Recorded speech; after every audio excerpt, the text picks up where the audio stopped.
What's popping, everybody?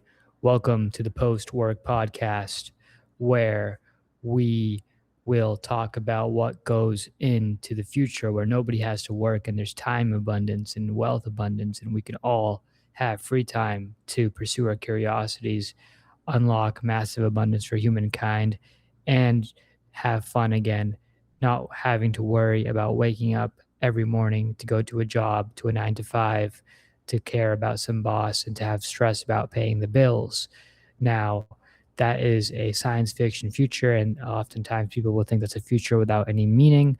But I actually think that's the better future for us because so much time is wasted in the modern day commuting, listening, stressing, and working on things that are not meaningful to us. I think it's bound to happen, and we should transition to this future in a way that's safe and in a way that unlocks humanity. So, without further ado, the thing I want to focus on today, the question that's been on my mind has been what goes into the post work future? So, what type of technological advancements are needed, et cetera, et cetera. So, without further ado, a deliverable I'm thinking about implementing today is a draft of a Substack article that we will work on together that will show and we'll get the ball rolling on exactly what goes into this post-work future. Now, that's a tall task. We're obviously not going to get solve. Excuse me. We're obviously not going to solve everything, but we are going to start the process of thinking about what goes into this future into more detail because I think a lot of people on Twitter, on Substack, no hate to them. I actually like them because they're being optimistic, are also like me and they're like, okay, we need this future is going to be amazing. For example, even Elon Musk is like everything is going to come down to mass and energy balances. All the services and goods you buy is just some kind of configuration of mass and energy. So all we need to do is just distribute that. It's another way to say the work optional future, right? Where money doesn't matter. We understand, we know that's possible. Similarly, how people knew that it was possible to fly before they invented planes. Like people had a hunch that flying is possible. That's why like the Wright brothers did what they did, right? They're like, you know what, the birds are flying, we might as well try to fly, right? Similarly, let's try to see. We know it's possible that the post work future, the work optional future is possible, but we don't know how to achieve it. And that's the purpose of what we're going to do. Let's do what the Wright brothers did, and let's try to put um, our human ingenuity to the test here and exercise some creativity. Let's try to see what we can do. So without further ado, let me go ahead and share my screen, and let's start a Substack article. Now, obviously, we're not going to stay on Substack. We're not going to try to um, write this all off the dome. We're going to try to search the web and get some good information. So, what goes into the post work future? Now, obviously, I can start. So, what goes into it? So, obviously, it's going to be technological advancements. This is a huge one. We might have to come back and break this up. There's also going to be policy changes, right? A lot of people like to have the wealth. Some people are going to be kind of scared of giving up wealth. Maybe they don't even have to, but people might think their wealth is at risk, or people that are even not wealthy might think that lifestyle is at risk here, right? So people might resist seeing robots everywhere. For example, I think there was a strike or something recently, or the Lyft and Uber drivers of Massachusetts recently like formed a union or something to petition against these robo taxis and these self-driving cars. So I assume similar type of stuff is going to happen. So I don't know if it's exactly policy change, but it's like a mix of policy change and like societal some kind of like I'm going to leave policy change and I'm going to add another one that's like mind share. People need to be bought in on the mission. Another thing is that basically it? Technological advancement, perhaps like scientific advancement. I think that goes into technological advancement. it's like technological advancement, policy changes, mind share, like support, parentheses, um, like safety. I think that also goes into technological advancement, but I think it deserves its own category because safety is really important. Because we're gonna have technology. The technology will be so good that it'll will make it in a way that's safe. I guess other thing is education. Like we probably need a lot of engineers and smart people to help build this future. Now, not everybody has to be an engineer or smart, but the more people that are educated and know physics, mathematics, and stuff like that, the more people that know that will be able to, fix things when they're broken and to contribute if necessary. Uh, so, so why don't we start there? Um, let's. Uh, I love how it has indentation. I love you, Substack. Okay, so why don't we add some more technological advancements? So we need robotics, artificial intelligence, like energy, raw materials, like safety tech. I think I'm gonna leave that because I think it goes into artificial intelligence, like the safety aspect. Like how does the it's not just like how it's not necessarily how do we make artificial intelligence not kill us. It's more so how do we make sure the robo taxi is safe and shit like that. Like how do we make sure the robots are going to be safe? Kill myself. Why did I say that, bro? I don't. Sorry, I'm depressed right now. Just kidding. I'm energized. I'm energized. Trust me, guys. Trust me. Okay, raw materials. What else goes into this, man? What else goes into this, bro? I think let's leave it for there for now. I'm forgetting some obvious stuff, like manufacturing, right? Like cryptocurrency. Like we don't want people to be able to hack into all the robots in a country and like turn on its citizens. Cryptocurrency / security. You know, it, what might go into that is like quantum. I'm just saying that, but it's interesting. I'm interested to know how quantum can affect that. So there's a few things here.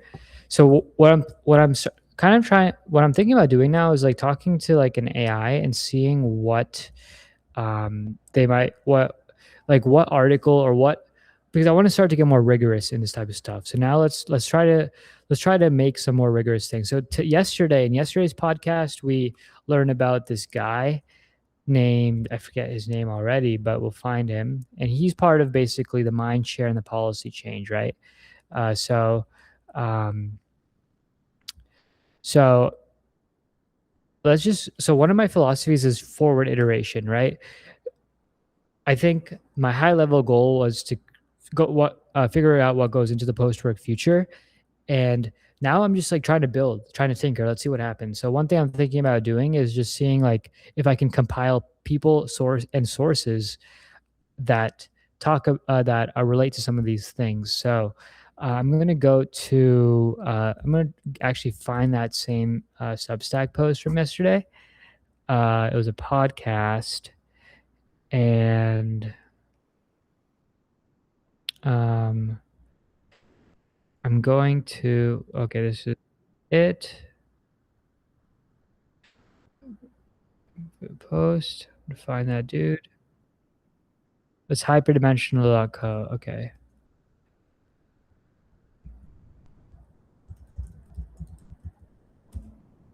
Again, hyperdimensional. Another guy in the mindshare department is this guy named Peter. I don't know his last name, but he's actually been shouted out by Elon Musk. And Elon Musk has called him one of the most optimistic people on Twitter. This guy right here. So Peter H. Diamantis. Go there. He's a good guy to follow for the mindshare. I know already. So, um,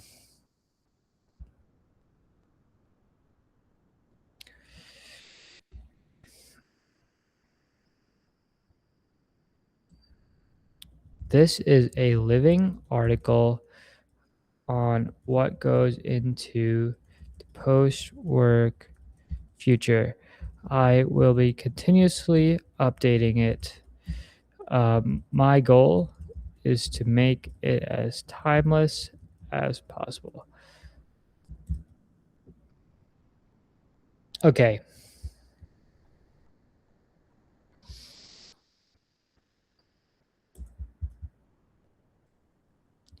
so this is actually pretty cool. This is actually pretty cool.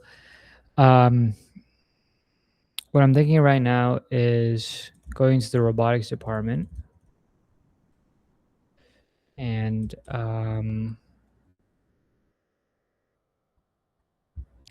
like companies. Dude, I feel like I can just like riff. I might not even have to do a lot of in this episode. It might actually just me doing a brain dump. Uh, I'm actually gonna put because I have a lot. I just realized I have a lot of info. I know it's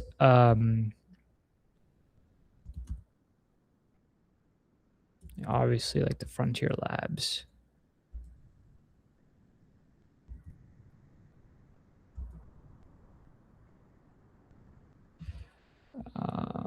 Anthropic.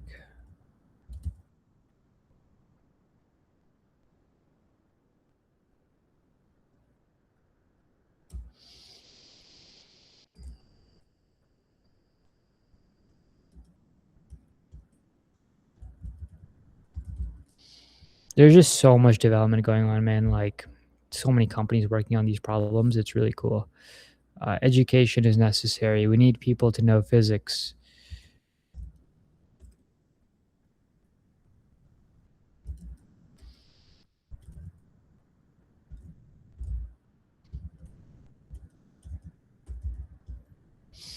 So there's a group of people in America that are part of this organization called NIFTY, National Institute for Direct Instruction, and I believe they are the future of education. But they've basically realized that school and teaching should be very direct.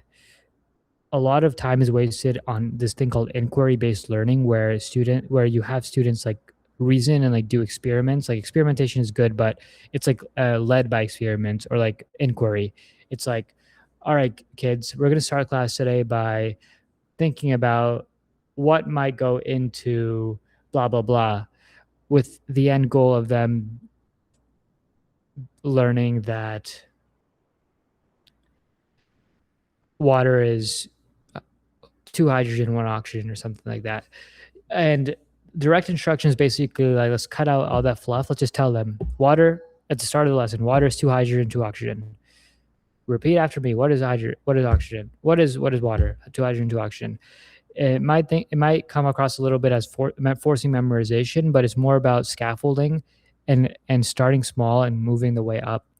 Um, you know, that also might come off as a bit reductive. And to be honest, I'm not sure if I'm fully on board with direct instruction, but I think courses and like teachings in general should be aligned with this. So I think that's where education comes into play there. So flock safety is one. Like honestly, it seems to be on Twitter. It seems to be like really contentious, almost synonymous with like the 1984 stuff from George Orwell. But I'm just going to put that there for the time being. Yeah. Um, there's just so much to write here, man. This is a cool document. I'm excited to continue to push on this. I'm really excited to continue to push on this. Timeless document for the post for the work. Oh,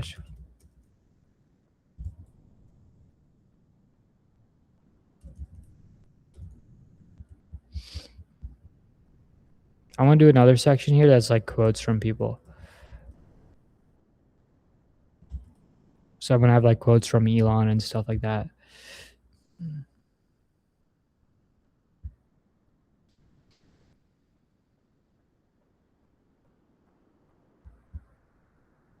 This is sick. This is sick. Um, really cool. Okay.